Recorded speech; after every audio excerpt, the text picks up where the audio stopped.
Right. Happy Sunday.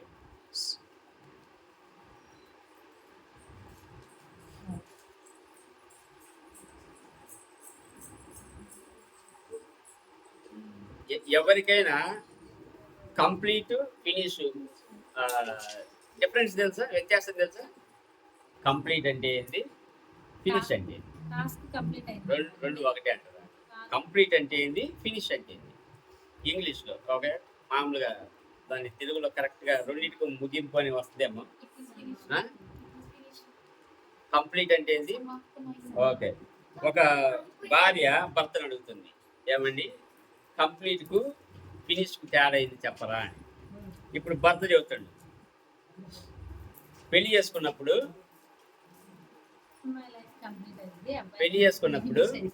నేను నీ జీవితంలోకి వచ్చా కదా, నీ లైఫ్ కంప్లీట్ అయిపోయింది.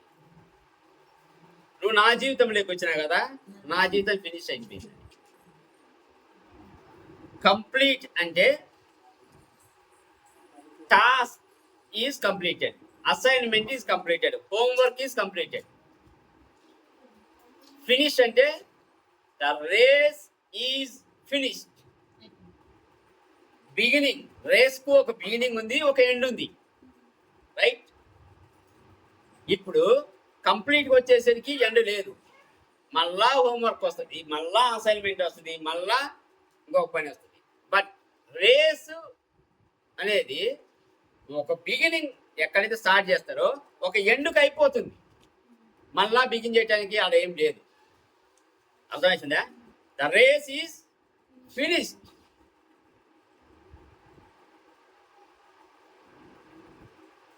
గుడ్ ఎగ్జాంపుల్ ఏంటంటే, ఇప్పుడు లాని మార్నింగ్ ఉదయాన్నే ప్రాక్టీస్ కంప్లీటెడ్ అని చెబుతాం. But when she goes for competition she finish the race. మీకు అర్థమవుతుందా? దాన్ని మళ్ళా నేను చేస్తాను అంటానికి లేదు. ఎగ్జాంపుల్ చెబుతున్నా. So now John gospel 19:30 correct నేను చెప్పింది. యోహాను సువార్త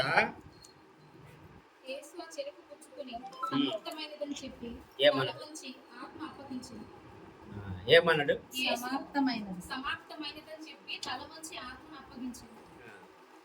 in English it says it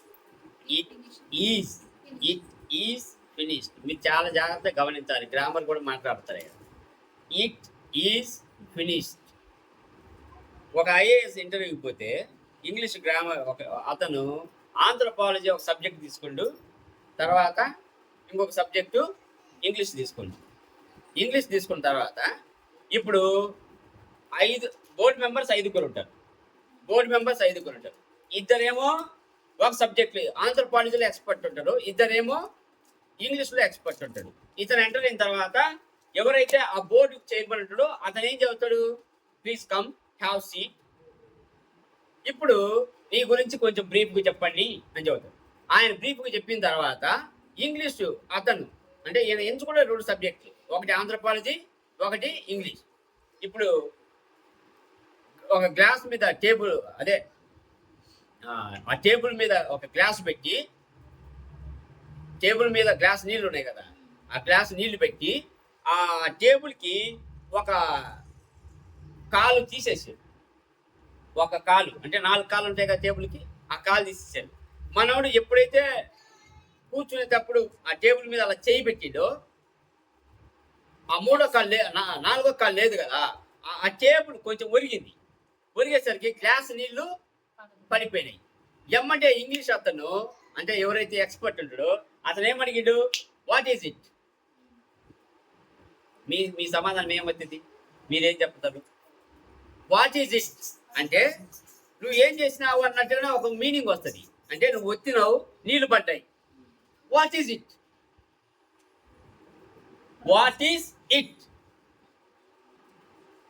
మీ సమాధానం ఏమవుతుంది? మీ గ్రామర్ తెలిస్తే చెప్పండి.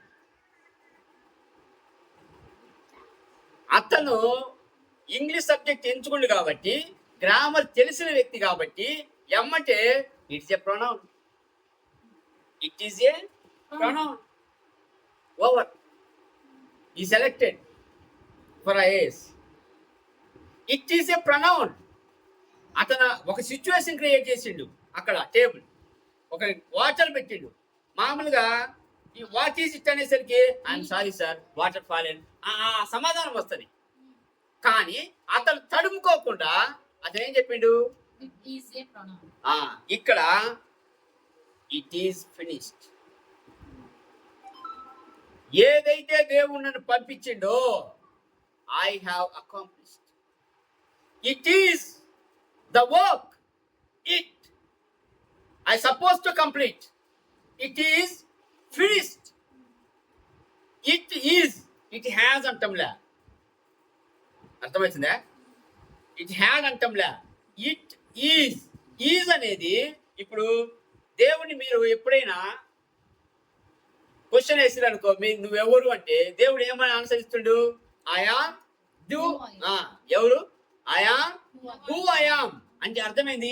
I am who I was అంటంలే, I am I will be అంటంలే, I am who I am అంటే నేను ఎల్లప్పటికీ ఉండేవాడిని. ఇంగ్లీష్ చాలా అర్థం కావాలా. నేను ఒకప్పుడు ఉండేవాడిని అని చెప్పటంలే, ఉండబోయేవాడిని అని చెప్పటంలే. I am who I am. I am అంటే అది ప్రెజెంట్ టెన్స్, ఎప్పటికీ ప్రెజెంట్ టెన్సే, నిరంతరం. అందుకే కదా Yesu I am the alpha and I am the omega. I am the beginning, I am the end.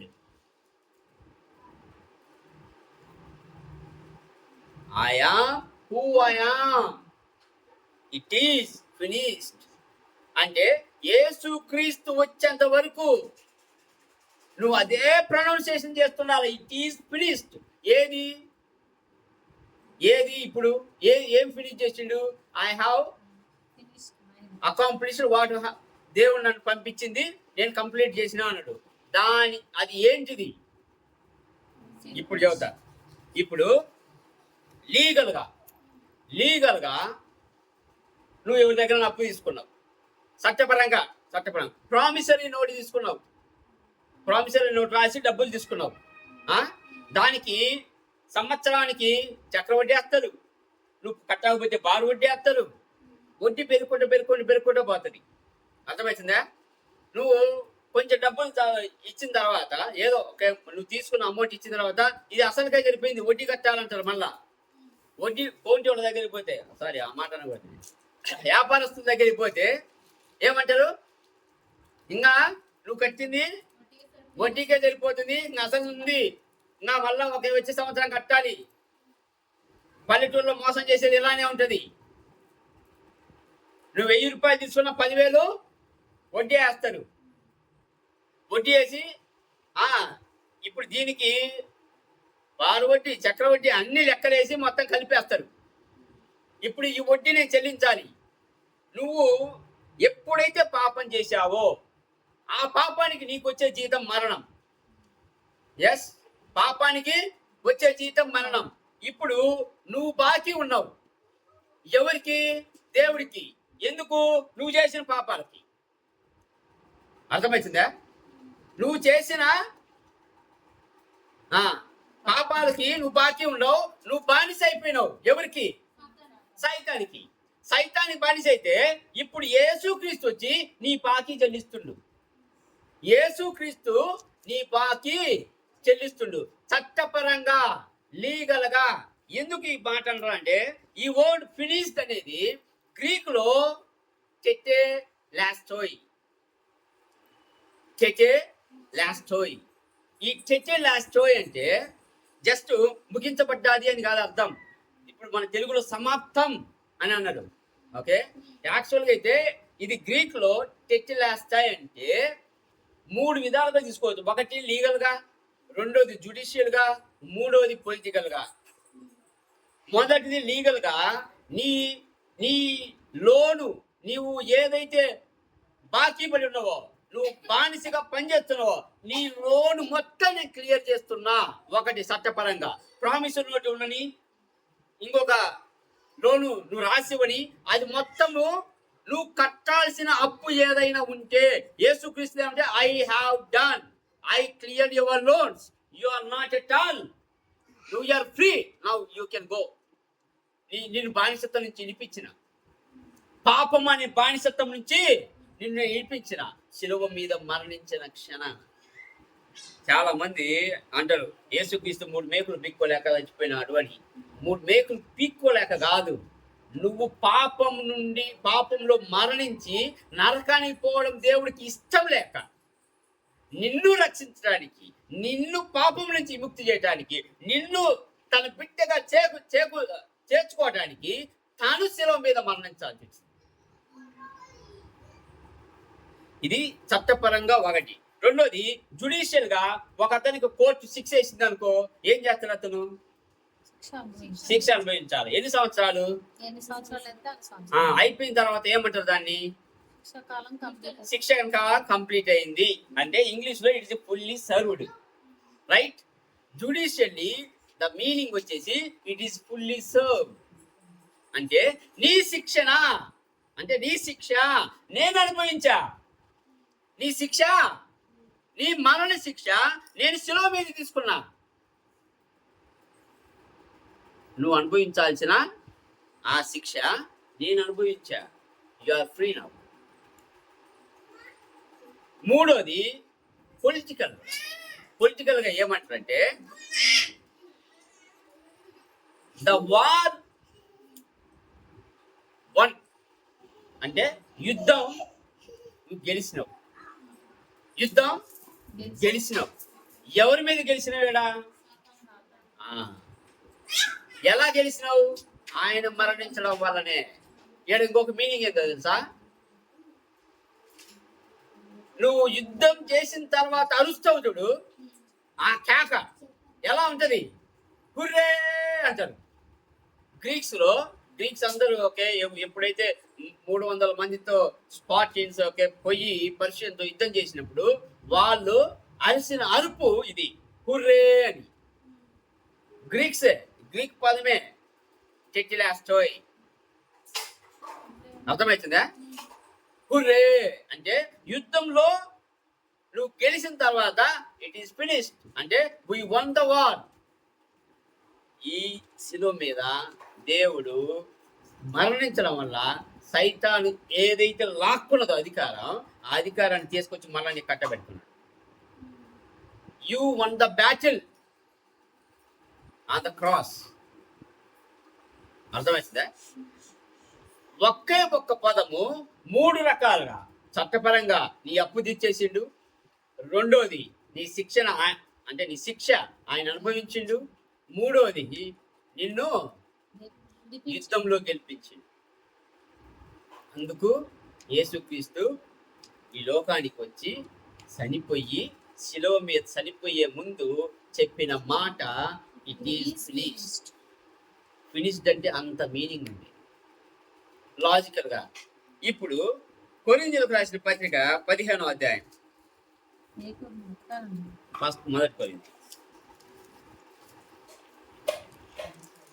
మొదటి కొరింథీయున్స్ 15వ అధ్యాయం.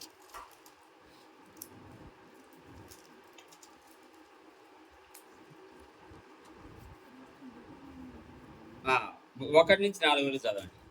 మరియు సహోదరులారా, నేను మీకు ప్రకటించిన సువార్తను మీకు తెలియపరచుచున్నాను. మీరు దానిని అంగీకరించితిరి, దాని యందే నిలిచి ఉన్నారు. మీ విశ్వాసము వ్యర్థమైతేనే గాని నేను ఏ ఉపదేశ రూపముగా సువార్త మీకు ప్రకటించితినో ఆ ఉపదేశమును మీరు గట్టిగా పట్టుకొని ఉన్న ఎడల ఆ సువార్త వలననే మీరు రక్షణ పొందువారై ఉందురు. నాకు ఇయ్యబడిన ఉపదేశమును మొదట మీకు అప్పగించితిని, అదేమనగా లేఖనముల ప్రకారము. ఇప్పుడు సువార్త అనేది the gospel is rooted with the gospel is rooted God's resurrection.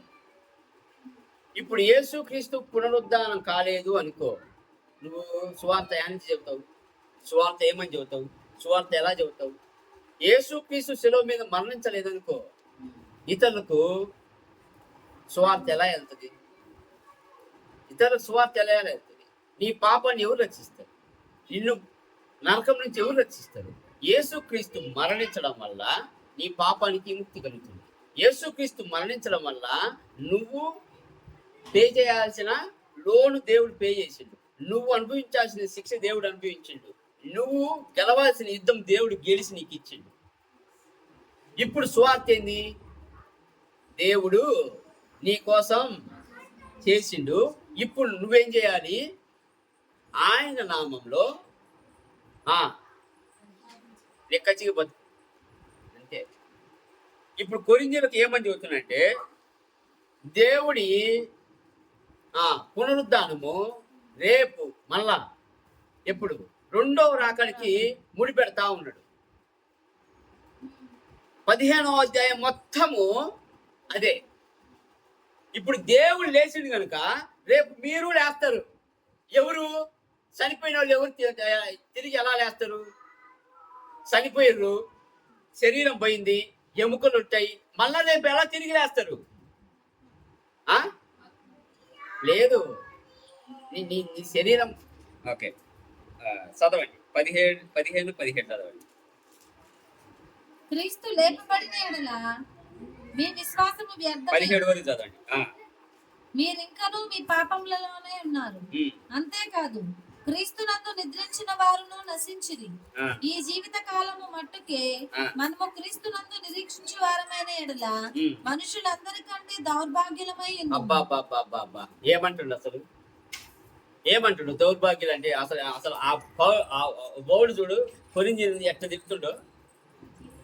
క్రీస్తు ఈ లోకంలో మనము ఇంకా నశించము. ఒక 40 సంవత్సరాలు 50 సంవత్సరాలు బతికినము, చనిపోయినము, మనిషితో కూర్చోబడ్డము, నువ్వు వదిలేస్తే అది దౌర్భాగ్యం. మనకు రేపు క్రీస్తు వచ్చేటప్పుడు ఎవరైతే క్రీస్తులో నిద్రించారో వాళ్ళు లేస్తారు. ఏది? శరీరంతో లేస్తారు. కానీ ఆ శరీరం నశించేది కాదు. ఆ శరీరం మహిమకరంగా ఉంటుంది. అర్థమవుతుందా? ఇది అర్థం చేసుకుంటే కొంచెం కష్టంగానే ఉంటుంది. వాళ్ళకు వచ్చిన డౌట్ ఏంటంటే, కొరింథీయులకి మనం ఈ లోకంలో ఒక 40, 50, 60, 70, 80 ఎన్నో సంవత్సరాలు బతుకుతాం. బతికిన తర్వాత చచ్చిపోతాం. చచ్చిపోయిన తర్వాత శరీరాన్ని కూర్చోబడుతుంది. కూర్చోబడిన తర్వాత పాడైపోతుంది. మహా అయితే ఎముకలు ఉంటాయి. ఒకే ఇప్పుడున్న లెక్క ప్రకారం అయితే వాటిని ఏమంటారు, సమాధుల స్థలాన్ని, శ్మశానం మనకు సరిపోవట్లేదు కనుక తొవ్విన చోటే మళ్ళా దోసి ఆ ఎముకలు తీసేసి ఇంకొక శరీరాన్ని పెడతా ఉంటుంది. రైట్? ఎందుకు? శ్మశానం సాగటం లేదు కాబట్టి. అందుకని తొవ్వి ఆడేమైనా ఎముకలు కనబడితే అది తీసి పక్కనకి మళ్ళీ ఏమైనా పెడతారు. కొన్ని సంవత్సరాల తర్వాత ఏం పక్కనేసి ఇంకొకరు పెడతారు. ఎందుకు? మనకు ప్లేస్ కావాలి. ఆ 10 రోజులు సమాధి చేయబడాలి. తర్వాత ఎట్టపోతారో ఏమో మనకు తెలియదు. ఒకవేళ మీరు అలా అనుకుంటే దౌర్భాగ్యులే. మళ్ళా మనం తిరిగి లేస్తాం. ఎప్పుడు? యేసు బోర అంటే రెండవ రాకడ. ఆ బోర మోగంగానే ఏమంటారు, కడబోర మోగంగానే ప్రతి శరీరం ఎవరైతే క్రీస్తులో నిద్రించారో ప్రతి ఒక్కరూ మహిమా శరీరంతో లేచి వస్తారు. ఆ శరీరాన్ని ఎవ్వరూ నాశనం చేయలేరు. ఆ శరీరం క్రీస్తుతో పాటుగా పరలోకంలో కొన్ని వేల సంవత్సరాలు దేవునితో ఉంటూనే ఉంటుంది. అది నిత్యకాలం. అదే కొరింథీయులు 15వ అధ్యాయము 50వ వచనం నుంచి చదవండి. సహోదరులారా, నేను చెప్పున్నది ఏమనగా, రక్త మాంసములు దేవుని రాజ్యమును స్వతంత్రించుకున్న నేరం. మొట్టమొదటిగా రక్త మాంసములు దేవుడి రాజ్యం స్వతంత్రించుకోలేరంటే, ఇప్పుడు నీకు ఒక శరీరం ఉంది, నీలో ఒక రక్తం ప్రవహిస్తుంది. ఈ రక్తానికి ఒక కోరికలు ఉంటాయి, ఈ రక్తానికి ఆశలు ఉంటాయి, ఇంకా ఏవో ఉంటాయి. భూలోకంలో నువ్వు నివసించేటప్పుడు ఇటువంటి కోరికలతోటి, ఇటువంటి ఆశలతోటి, ఇటువంటి ప్రేరేపణతోటి నువ్వు అక్కడ నివసించావు. ఎక్కడ? పరలోకంలో యేసుక్రీస్తుతో నువ్వు ఉన్నప్పుడు. ఇది క్లియర్ గా తెలుసుకోవాలి. అందుకే ఒక అతను అంటాడు కదా, యేసుక్రీస్తు దగ్గరికి వచ్చి, అయ్యా, ఒక సదుకాయుడు వచ్చి ఒక అన్న ఒక అతను పెళ్లి చేసుకున్నాడు, అతను చచ్చిపోయాడు. ఇప్పుడు వాళ్ళ సంప్రదాయం ప్రకారం అప్పుడు తమ్ముడు మళ్ళా పెళ్లి చేసుకోవాలి, ఆమెను ఆదరించాలి. ఆయన చచ్చిపోయాడు, ఇంకొక తమ్ముడు వచ్చి పెళ్లి చేసుకోవాలి, అతను చచ్చిపోయాడు. అలా 7. ఇప్పుడు పరలోకంలో ఆమె ఎవరికి భార్య అవుతుంది? 7కి అవుతుందా? అప్పుడు యేసుక్రీస్తు ఏమంటాడు? ఇప్పుడు ఆ విధంగా లెక్కేసుకుంటే, అంటే లోకంలో ఉన్న శరీరానికి ఉన్న ఆశలు, కోరికలు అక్కడ లేవు. అంటే రక్త మాంసానికి ఉన్న ఆశలు, కోరికలు అవన్నీ పరలోకంలో ఉండవు. అదే చెప్పే ఆ నుంచి చేత అక్షయతను స్వతంత్రించుకొనదు. ఇదిగో మీకు ఒక మర్మము తెలుపుచున్నాను. మనమందరము నిద్రించము గాని నిమిషములో ఒక రెప్పపాటున కడబూరం మ్రోగగానే మనమందరము మార్పు పొందుదుము. బూరం మ్రోగును. మార్పు. ఈ మార్పు ఎలా వస్తుందంటే, ఇప్పుడు యేసుక్రీస్తు మధ్య ఆకాశానికి వచ్చిన క్షణాన, కడబూరం మోగిన క్షణాన నువ్వు అంటే బతుకున్నావు. ఓకే, నువ్వు చనిపోవు కానీ ఎత్తబడతావు. చనిపోవు, ఎత్తబడతావు. ఎప్పుడు? యేసుక్రీస్తు రాకడ వరకు నువ్వు ఉంటే నువ్వు ఎత్తబడతావు. రెప్పపాటు క్షణాన నువ్వు ఇక్కడి నుంచి అక్కడికి వెళ్ళిపోతావు. నీ బాడీలో మార్పులు వస్తాయి. లోకంలో ఇంతకుముందు నువ్వు బతికిన ఈ శరీరానికి నాకు ఆహారం కావాలి, ఉదయం 3 పూట్ల తినాలి, ఓకే, నిద్రించాలి, ఇంకా ఇవన్నీ ఉండవు. ఇవన్నీ ఉండవు. తర్వాత జరిగేది ఏంటంటే, ఎవరైతే క్రీస్తులో నిద్రిస్తారో, నిద్రించడం అంటే సింపుల్గా చెప్పేది, పౌలు నిద్రించడం అంటాడు, మరణించడం అని చెప్పటంలే, నిద్రించడం. నువ్వు నిద్రపోతే మళ్ళా లేస్తావని హోప్ ఉంటుందా? అది ఒక నిరీక్షణ ఉంటుందిగా. ఇప్పుడు మన పిల్లల్ని పడుకోబెడతాం, ఓకే, ఒక 4 గంటలు 5 గంటల తర్వాత లేస్తారని ఒక ఆశ ఉంటుంది కదా. ఇప్పుడు పౌలు కూడా చెప్పేది అదే, ఎవరైతే క్రీస్తులో ఈ భూలోకంలో మరణించినారో అనేవాళ్ళు వాళ్ళు క్రీస్తులో నిద్రిస్తుర్రు. రేపు క్రీస్తు వచ్చినప్పుడు మళ్ళా లేస్తారు. ఆ నిరీక్షణ అయితే ఉంది. అందుకే మీకు ఒక రహస్యం చెబుతున్నా. ఎవరికి? కొరింథీయులకి, సంఘంకి. యాక్చువల్గా అయితే పౌలు మిస్టరీ అంటుండు కదా, పౌలు మిస్టరీ అంటుండు. పేతురు చేసేది ఏంది? పేతురు చదువుకున్నాడా? బాగా చదువుకున్నాడు. ఓకే, పౌలు చదువుకున్నాడు. ఇప్పుడు పేతురు చెప్పలేని మిస్టరీస్ పౌలు చెప్పగలుగుతున్నాడు. పేతురు చెప్పలేని తత్వజ్ఞానాన్ని పౌలు చెప్పగలుగుతున్నాడు. పేతురులో ఉన్న ఒక స్వభావం ఏంటంటే దూకుడు స్వభావం. ఎవరైనా యేసుక్రీస్తు దగ్గరికి వచ్చి పట్టుకోగానే వాడు చెవులు నరికేసాడు. ఇప్పుడు వాడు ఇంకా చెప్పలే, అయ్యా ఓకే, మాకు ఒక ఆర్డర్స్ వచ్చినాయి రోమను, ఒక మేము పట్టకపోతున్నాము కనుక అని చెప్పబోయే లోపు నరికేసాడు. నువ్వు పట్టుకుంటావారా అని.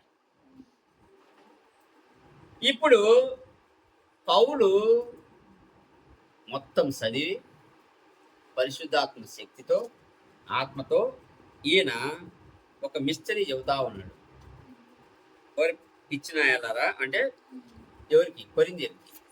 ఈ 1వ అధ్యాయం నుంచి ఇక్కడ వరకు మీరు చూసినట్లయితే వీళ్ళకి బోధించింది లేదు అసలు. సంఘం ఎలా ఉండాలి, సంఘంలో మనుషులు ఎలా ఉండాలి, మనం భోజనం ఎలా చేయాలి, తర్వాత దేవునికి అంటే ఆత్మీయ వరాల గురించి కానీ, ప్రేమ గురించి కానీ మొత్తం వివరిస్తా ఉన్నాడు. లాస్ట్కి దీన్ని కూడా వివరించాల్సి వచ్చింది. ఏంటిది? ఇది దేవుడి పునరుద్ధానం గురించి. వీళ్ళు ఏమనుకున్నారంటే మనుషులు చచ్చిపోతే ఇంకా చచ్చిపోయారు అంతే, వీళ్ళకి మళ్ళా రేపు లేదు అనుకున్నారు. కానీ అప్పుడు మృతులు అక్షయులుగా లేపబడుదురు. మృతులు అక్షయులుగా. అక్షయులు అంటే ఏంది? క్షయం అంటే నశించేది, అక్షయం అంటే నశించనిది. క్రీస్తులో ఎవరైతే చనిపోతారో వాళ్ళు అక్షయులుగా, అంటే ఆ శరీరం ఇంకా నశించకుండా, ఆ శరీరానికి కనీసం పురుగు పట్టకుండా, ఆ శరీరం ఇంకా మట్టిలో కలవకుండా అలా లేస్తారు. అసలు సాధ్యమేనా? ఆ ఇప్పుడు చదువు. మనము మార్పు పొందుదుము. ఆ, క్షయమైన ఈ శరీరము ఉమ్, అక్షయతను ధరించుకొనవలసి ఉన్నది. ఆ, మర్త్యమైన ఈ శరీరము ఆ. అమర్త్యతను ధరించుకొనవలసి ఉన్నది. అమర్త్య అంటే అర్థమైందే? అమరుడు అంటే ఎప్పటికీ చనిపోని వాడిని ఒక అమరుడు. ఎవరైనా ఒక వ్యక్తి చనిపోయినా కానీ ఆ వ్యక్తిని అమరహే అంటారు. అంటే అర్థమైంది, ఆయన చేసిన పనులు ఇంకా బతికున్నాయి, అతను చనిపోలేదు అని అర్థం. దానికి ఒక లింక్ ఉంటుంది కరెక్ట్గా మనం వింటే. సో ఆ శరీరం ఏమవుతుంది, ఎప్పటికీ చనిపోకుండా జీవించబడే ఉంటది. ఇది మీరు తెలుసుకోండి కొరింథీయులు. యేసుక్రీస్తు శిలువలో మరణించి తిరిగి లేచినాడు అంటే, ఒకవేళ ఈ పునరుద్ధానం మనకు లేకపోతే, మళ్ళా మనం తిరిగి రాకపోతే, నువ్వు బాప్తిసం తీసుకోవడం దేనికి, నువ్వు రక్షణ పొందడం దేనికి, యేసుక్రీస్తు శిలువలో మరణించడం దేనికి? ఇవన్నీ వృధానే కదా. మళ్ళా మనం తిరిగి లేయకపోతే, ఈ శరీరం ఇలానే నశించిపోతే ఇవన్నీ వృధా. కనుక తెలుసుకోండి, మరలా మీరు ఎవరైతే క్రీస్తులో చనిపోతారో వాళ్ళు తిరిగి లేస్తారు, అక్షయమైన శరీరంతో లేస్తారు, అమరుడిగా లేస్తారు.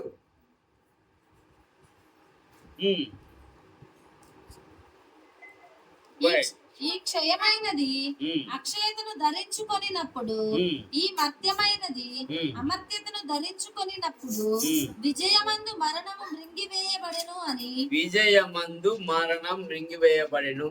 ఇది యేసుక్రీస్తు శిలువలో చేసిన గొప్ప కార్యం. ఏంటిది? విజయమందు మరణము మృంగివేయబడెను. ఆ మరణం ఏంటిది? ఆదాము నుండి మరణం వచ్చింది. ఏం మరణం అది? దేవునికి దూరంగా బ్రతకడమే మరణం. ఇప్పుడు క్రీస్తు మరణించడం వల్ల నువ్వు మళ్ళా దేవుని దగ్గరికి డోర్స్ ఓపెన్ అవుతున్నాయి. యేసుక్రీస్తు మరణించడం వల్ల మళ్ళా డోర్స్ ఓపెన్ చేసిండు. ఇప్పుడు క్రీస్తు అనే వాకిటి మూలకంగా నువ్వు దేవుని దగ్గరికి ప్రవేశిస్తున్నావు. ఇంత మిస్టరీ పౌలు చెప్పడానికి కారణమేంది?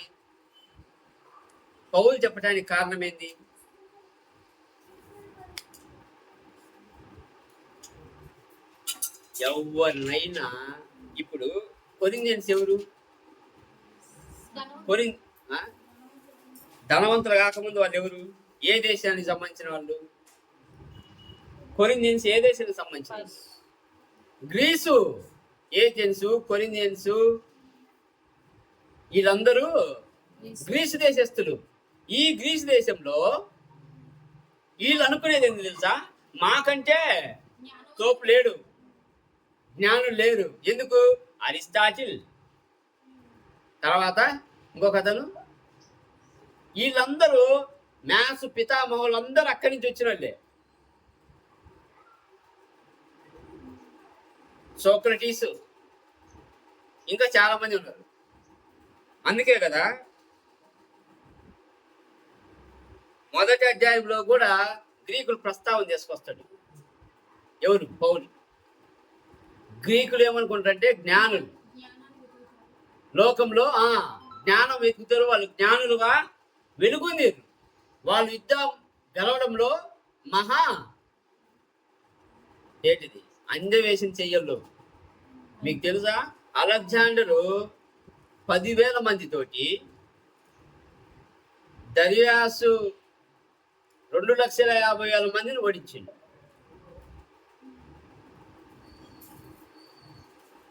అలెగ్జాండర్ కొద్ది సైన్యమే, 10,000 మందే. ఈ 10,000 మందితోటి ఆయన దగ్గరేమో 2,50,000 మంది ఉన్నారు దర్యావేశ్ దగ్గర. మరి 10,000 మందితోటి 2,50,000 మంది దగ్గరికి పోవాలంటే ఎటువంటి జ్ఞానం కలిగి ఉండాలా? ఎటువంటి ప్లాన్ వేసి ఉండాలా? ఏ విధంగా ఆ ప్లాన్ ఎగ్జిక్యూట్ చేసి ఉండాలా? అర్థమవుతుందా? వాళ్ళకు దొరకకుండా ప్లాను. అర్థమైందా? సో గ్రీకులు జ్ఞానం కలిగిన వాళ్ళు, ఆ జ్ఞానులు కొరింథియన్స్, ఆ దేశంలో ఉన్న వాళ్ళు ఈ కొరింథియన్స్ చెప్పేది ఏంటంటే వీళ్ళకే అర్థం కాని ఆ మర్మం ఏంటిది? చనిపోతే మళ్ళీ తిరిగి వెళ్ళలేస్తారు. అప్పుడు చెబుతా ఉన్నాడు, క్రీస్తులో నిద్రించే వారు లేయకపోతే శ్రమ, క్రీస్తు పడ్డ శ్రమ వృధా. నేను చెప్పిన శ్రమ వృధా అంటే నేను చెప్పిన సువార్త వృధా. నువ్వు బాప్తీసం తీసుకున్నావు కదా, సంఘానికి వస్తూ ఉన్నావు కదా, నువ్వు రక్షణ పొందినావు కదా, నువ్వు ఆత్మీయ వరాన్ని పొందినావు కదా, ఇవన్నీ కూడా వృధా. రేపు లేయకపోతే ఖచ్చితంగా రేపు మనం లేస్తాం. అప్పుడు అంటుండు కదా, విజయంలో మరణము ఏమైతుంది? మృంగివేయబడ్డది. ఎప్పుడైతే యేసుక్రీస్తు శిలువ మీద ఇట్ ఈస్ ఫినిష్డ్ లో సైతాన్ అధికారం కోల్పోయింది. ఇప్పుడు చాలా మంది సైతాన్ అని ఉణుకుతారు, కానీ సైతానుకు అధికారం కోల్పోయింది. అందుకే యేసుక్రీస్తు చెప్పేది అంటే, నువ్వు పాములు దొక్కినా తేలను దొక్కినా అవి నిన్నేం చేయలేదు. నువ్వు ఇషహాహారం లోపలికి వెళ్ళినా అది నిన్నేం చేయలేదు. ఎందుకు? నువ్వు రక్తం చేత కడగబడి, చెప్పండి, దేవుని బిడ్డగా చలామణి.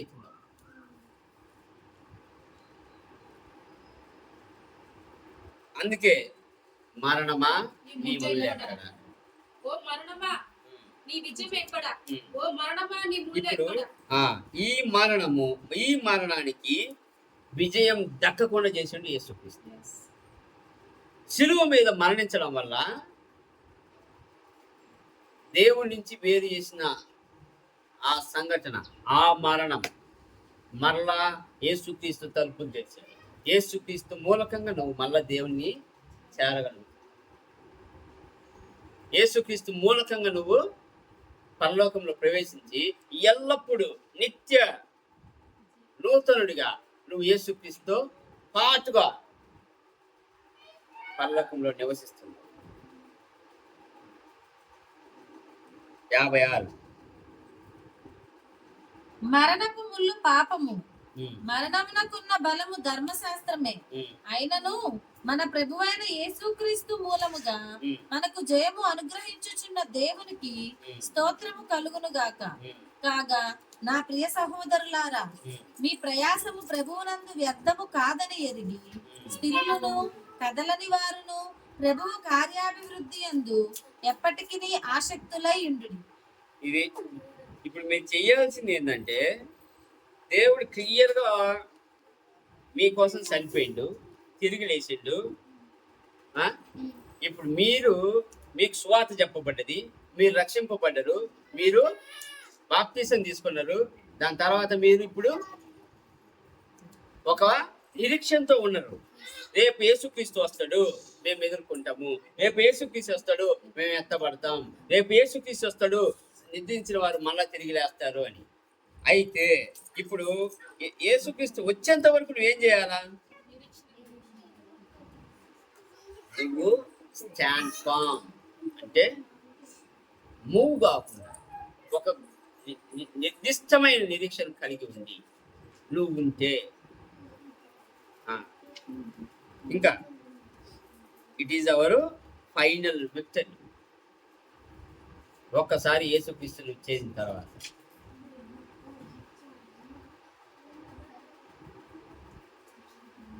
మన జీవితంలో నీతిని తెలుసుకోవడము, నీతిని అనుసరించడంలో ఉన్న సంతృప్తి ఇంకొక దాంట్లో రాదు.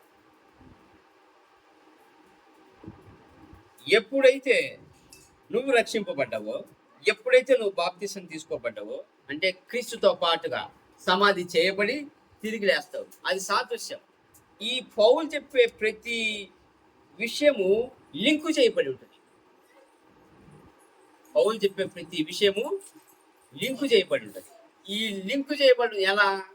ఇప్పుడు దేవుని కృప హెచ్చింపబడ్డాది అంటారు. అంటే ధర్మశాస్త్ర ప్రకారం ఇప్పుడు ఏమంటున్నాడా?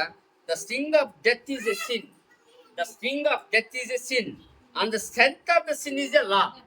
ఓకే, పాపానికి ఉన్న బలమైంది ధర్మశాస్త్రం. అంటే ధర్మశాస్త్ర ప్రకారం నువ్వు తప్పు చేస్తే నువ్వు శిక్షింపబడాలి. అయితే నువ్వు శిక్షింపబడేటప్పుడు ఎలా శిక్షింపబడతావు? ధర్మశాస్త్ర ప్రకారం నరహత్య ఎవరైనా, ఇప్పుడు మన పాత నిబంధన ప్రకారం ఒక అమ్మాయి పెళ్లి కాక ముందు తప్పు చేసినాదంటే రాళ్లతో ఈడ్చి కొట్టాలి. అదే యేసుక్రీస్తు దగ్గరికి వచ్చినప్పుడు ఒక వ్యభిచారి పట్టుబడి తీసుకొచ్చి పెడితే ఏమన్నారు కదా?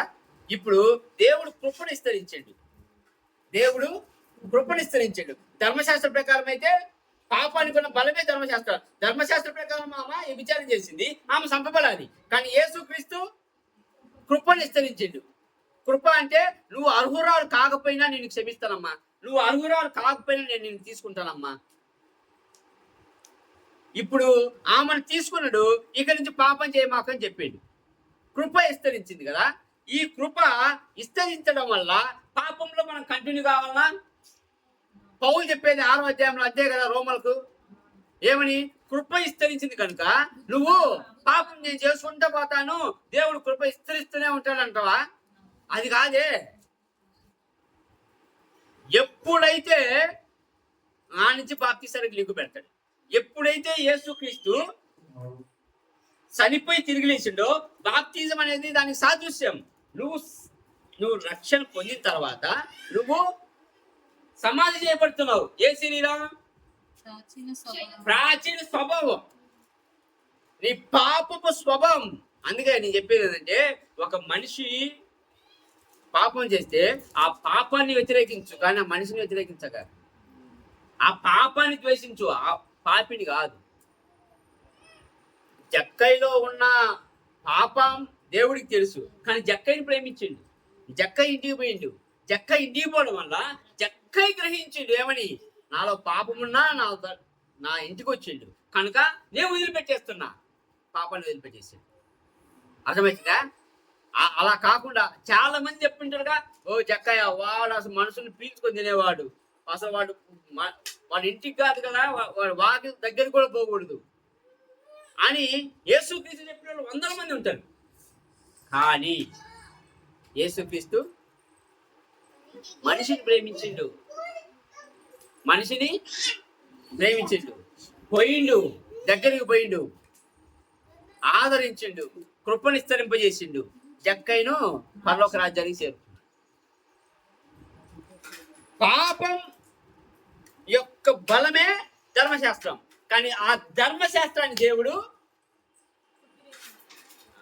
అంటే కొట్టివేసినాడు అని చెప్పారు, నెరవేర్చిండు. ఒకవేళ ధర్మశాస్త్రంలో ఉన్నదంతా యేసుక్రీస్తు వస్తాడు, పాపం కోసం చనిపోతాడు, మిమ్మల్ని రక్షిస్తాడనే కదా ఉంది. అంటే ఆ కాలంలో కృపలే, కానీ యేసుక్రీస్తు చనిపోవడం వల్ల వచ్చింది ఏంటంటే మన కృప. ఆ కృప విస్తరించింది. అలా అని మనము పాపంలో కంటిన్యూ కావాలి. పాపాన్ని వదిలి యేసుక్రీస్తు మాదిరిగా సాదృశ్యంగా జీవించి బాప్తిసం తీసుకొని, అంటే ఆయన మరణము ఆయన పునరుద్ధానంలో నువ్వు పాల్గొని ఉంటే రేపు యేసుక్రీస్తు వచ్చేంత వరకు నువ్వు నీతిమంతంగా బతికితే నువ్వు ఆయన్ని ఎదుర్కొంటావు. అప్పుడున్న సంతోషం ఎప్పుడు ఉండదు. అప్పుడున్న సంతోషం నీకు ఎప్పుడు రాదు.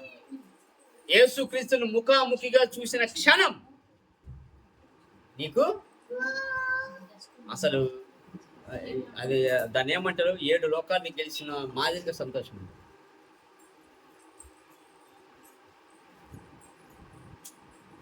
అందుకే ఒకవేళ క్రీస్తులో నిద్రించినా నువ్వు మళ్ళా తిరిగి లేస్తావు, నువ్వు మళ్ళా యేసుక్రీస్తుని ఎదుర్కొంటావు. అందుకే ఇట్ ఈస్ ఫినిష్డ్ అంటే నువ్వు కట్టాల్సిన లోన్ అంటే నువ్వు బాకీ పడ్డావు. నువ్వు బానిసగా ఉన్నప్పుడు అంటే ఇక్కడ ఏమని చెప్తుంది ధర్మశాస్త్రాన్ని, పాపం యొక్క బలం ధర్మశాస్త్రం. ధర్మశాస్త్ర ప్రకారం మనము అందరం పాపులే. అప్పుడు మనము సైతానికి బానిసలమే. మరి ఆ బానిసత్వం నుంచి, ఆ సంఖ్యల నుంచి లీగల్గా, చట్టపరంగా దేవుడు మనల్ని ఇప్పించాడు. You are free to go, you are free to go. రెండోది జుడిషియల్గా కోర్టు ఏదైతే తీర్పిచ్చిందో, ధర్మశాస్త్రం తీర్పిచ్చింది, బిడ్డ నువ్వు ఈ తప్పు చేసినావు, ఈ శిక్ష నువ్వు అనుభవించాలి. యేసుక్రీస్తు ఏం తీసుకుంటూ ఆ శిక్ష నేను అనుభవిస్తా అని ఆయన శిలువ మీద నీ మరణాన్ని, నా మరణాన్ని ఆయన అనుభవించాడు. మూడోది పొలిటికల్గా నీకు విజయాన్ని ఇచ్చాడు. పొలిటికల్గా ఒక రాజు ఇంకొక రాజ్యం మీద పోయి యుద్ధం గెలిస్తే మనోడికి ఏమొస్తుంది? ఆ రాజ్యం మీద అధికారం వస్తుంది. ఇప్పుడు నీకేమొచ్చింది? సైతాన్ మీద అధికారం వచ్చింది. సైతాన్ అలా నువ్వు బతకాలి. బతకపోతే మేము ఏం చేయాలి? కాకపోతే దేవుడైతే నీకు ఆ యుద్ధాన్ని గెలిచి నీకు విజయం చేకూర్చింది. నువ్వు అలా బతకపోతే అది నీ తప్పు. కానీ దేవుడు నీకేమిచ్చిండు? నీ యుద్ధం గెలిచి నీకు విజయం ఇచ్చిండు. నువ్వు ఇప్పుడు ఒక రాజుగా బతకాలా, అవతల రాజ్యం మీద దండెత్తి పోవాలా.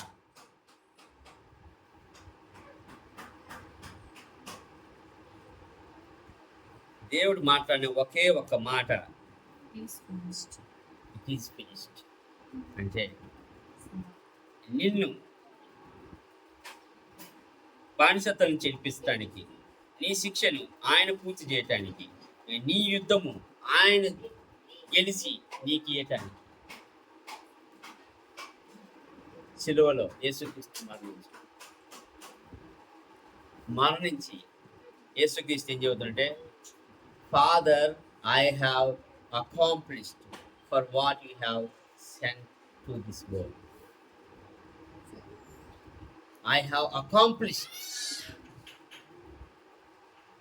నేను ముగించా నువ్వు చెప్పిన పనిని. అంత మీనింగ్ ఉంది.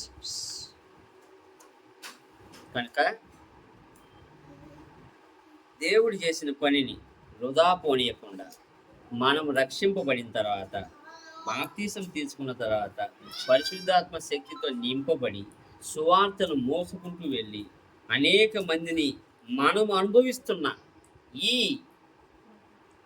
శాంతి, సమాధానం, సంతోషం, దీర్ఘశాంతం, దయాళత్వం అన్నీ వాళ్ళు కూడా అనుభవించేటట్టుగా, మనం రేపు అనుభవించబోయే పరలోక భాగ్యము వాళ్ళు అనుభవించేటట్టుగా నువ్వు నడిపించాలి. ఆ బాధ్యత నీ మీద ఉంది. అందుకే పౌలు చెప్పేది, అయ్యో నేను సువార్త ప్రకటించకపోతే నాకు శ్రమ. ఎందుకు? నేను ఈ భూలోకం మీద ఉన్నాను అంటే నేను సువార్త ప్రకటించాలి, నేను చెప్పాలి. ఒక్కళ్ళన్నా నీతి మార్గం వైపు నేను తిప్పాలి, ఒక్కళ్ళన్నా నేను పరలోక రాజ్యానికి చేర్చాలి. అది నా బాధ్యత. నేను ఒక్కనే కాదు, 10 మందిని తీసుకుపోవాలి. గొలుసు కట్టు విధానం అంటావు చూడు. ఓకే, నువ్వు 10 మందిని చేస్తే ఓకే నువ్వు ప్రమోట్ అవుతావని. ఇంతకుముందు విన్నారా? ఏదో క్వాంటమా ఏదో ఉన్నది కదా. నువ్వు 10 మందిని తీసుకొని వస్తే దేవుడు ఏమిస్తాడు? ఒక ఎమ్మెల్యే స్థానమో, ఎంపీ స్థానమో ఇస్తాడు. నువ్వు 100 మందిని తీసుకెళ్ళిపోతే మంత్రిని చేస్తాడు. నువ్వు 1000 మంది తీసుకపోతే ఒక రాజ్యం ఇచ్చి రాజు వేయమంటాడు. రేపు 1000 ఏళ్ల పరిపాలన నువ్వు నేనే రాజులు, మంత్రులు ఉండేది, అధికారులు ఉండేది. అది గుర్తుపెట్టుకోండి. 1000 ఏళ్ల పరిపాలనలో ఎవరైతే క్రీస్తులో ఉన్నారో, ఎవరైతే క్రీస్తులు నీతిమంతంగా బతికి అనేక మందిని మారుస్తారో వాళ్ళే అధికారులు.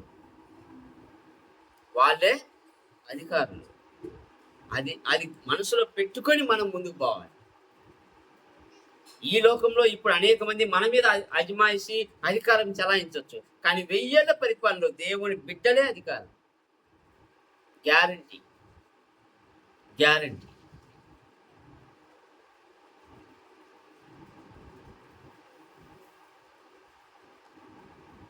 కనుక మన జీవన విధానము క్రీస్తు పడ్డ శ్రమను వృధా చేయకూడదు.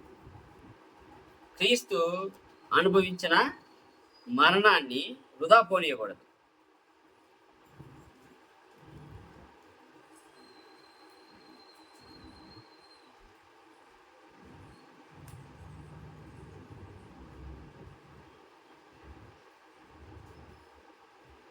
జీవితకాలమంతా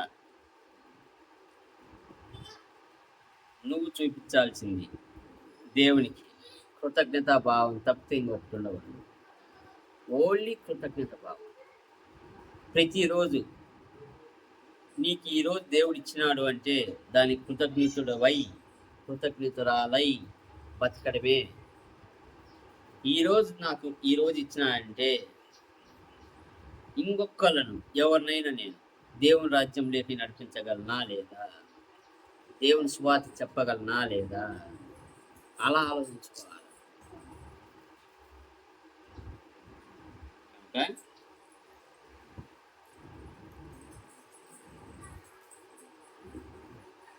మనం చింతించాల్సిన అవసరం లేదు. ఎవరైతే క్రీస్తులో నిద్రించారో రేపు వాళ్ళు ఎదుర్కొంటారు యేసుక్రీస్తుని. ఎవరైతే నిద్రించారో వాళ్ళు రేపు ఎదుర్కొంటారు యేసుక్రీస్తు.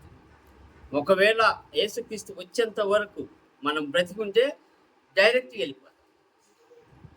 డైరెక్ట్గా ఆయన పోయి మధ్య ఆకాశంలో కలుస్తాం. అది ఇంకా భాగ్యం. ఎందుకు? కనీసం భూమిలో మనల్ని పాతి కూడా పెట్టరు. ఆ భాగ్యం మనకిచ్చిండి దేవుడు. ఆ భాగ్యం మనకిచ్చింది. అందుకే కృతజ్ఞత భావంతో మనం ఎల్లప్పుడూ జీవించాలి.